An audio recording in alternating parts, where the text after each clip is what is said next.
सबको बताऊं? चलो मैं सबको आपको नाम बता देता हूँ। मेरा नाम है मिस्टर चिंटीगिरी पिंटा।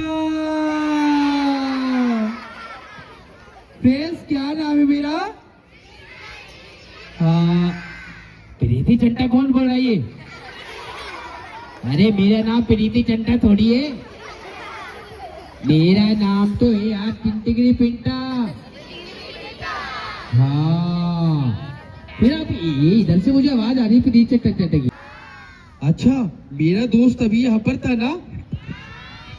अच्छा, मेरे दोस्त को जानते हो? क्या नाम था मेरे दोस्त का?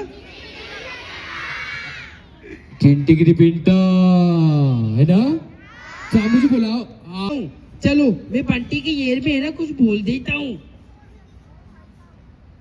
अरे छी छी छी छी छी यार, ये तो मेरी कैसी कर रहा है यार।